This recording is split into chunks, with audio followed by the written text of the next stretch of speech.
मुंबईतली मैदानं वाचवण्यासाठी तिरंगा आंदोलन हाती घेतलेलं आहे। आदित्य ठाकरे यांनी या आंदोलनाची हाक दिली आहे। नेव्हिल डिसूजा फुटबॉल ग्राउंड परिसरात हे आंदोलन केले जाणार आहे।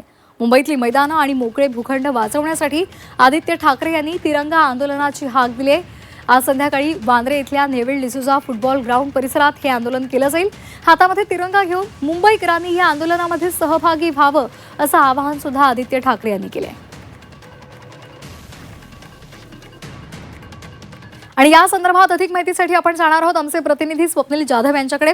स्वप्नील, या आधीच हा मुद्दा आदित्य ठाकरे यांनी लावून धरलेला होता।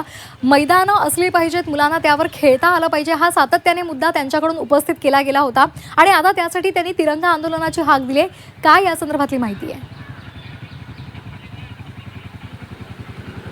श्वेता, नक्कीच मुंबईतील मैदानं ही वाचली पाहिजे अशा प्रकारची भूमिका ही ठाकरे गटाची आहे आणि मातीतील खेळ हे सुद्धा मातीमध्येच केले पाहिजेत अशा प्रकारचे सुद्धा ठाकरेंचं मत आहे। यापूर्वीच आपण बघितलं तर अनेक मैदानं ही या ठिकाणी खुली करण्यात आली होती। त्यातीलच नेव्हिल डिसूजा फुटबॉल मैदान जे खरं तर बांद्रा इथे आहे ते सुद्धा आदित्य ठाकरे यांनी निर्माण केलं असल्याचा दावा हा खरं तर ठाकरे गटाकडून करण्यात येतो, त्यांच्या नेत्यांकडून सांगण्यात येतं आहे। अंधेरीमध्ये असेल, जुहूमध्ये असेल सुद्धा मैदानं ही उपस्थित करण्यात आलेली आहेत आणि यावरती 5,000 पेक्षा जास्त खेळाडू आहेत जे रोज सराव करत असतात, खेळत असतात आणि अनेक प्रकारच्या खेळ ज्या ठिकाणी सायकल ट्रॅकिंग असेल किंवा इतर फुटबॉल मैदान असेल, क्रिकेटसाठी मैदान असेल, अशा प्रत्येक खेळासाठी मैदान उपस्थित करण्यात आलं होतं। मात्र यातील काही भूखंड हे आता आरक्षित होते, ते अनारक्षित झालेले आहेत। त्यामुळे या भूखंडांवरती आता कल्चरल सेंटर असतील, टर्फ असतील, अशा प्रकारचे नवीन नवीन प्रोजेक्ट्स आणण्याचा घात हा कुठेतरी मुंबई महानगरपालिका आणि राज्य सरकार करत आहे। त्यामुळे एकूणच हे मैदानं जी आहेत ती मोकळी मैदानं आहेत, ही वाचली पाहिजेत। यासाठी आंदोलन हे ठाकरे गटाकडून सुरू करण्यात आलेलं आहे। खरं तर आज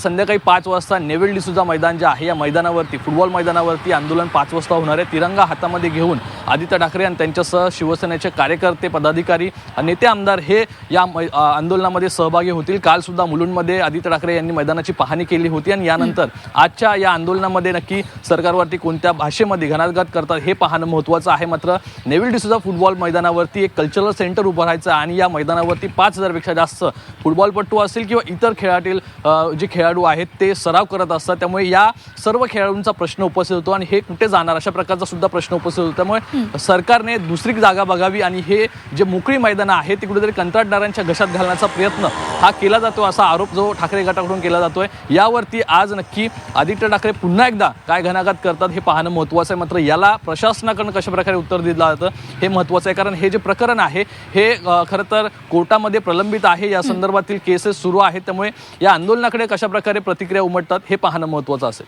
अगदी त्यामुळे आता या तिरंगा आंदोलनाच्या हाकेला कशा पद्धतीचा प्रतिसाद मिळतो आंदोलनकर्त्यांकडून हे पाहणं सुद्धा महत्त्वाचं आहे। धन्यवाद स्वप्नील दिलेल्या माहितीसाठी।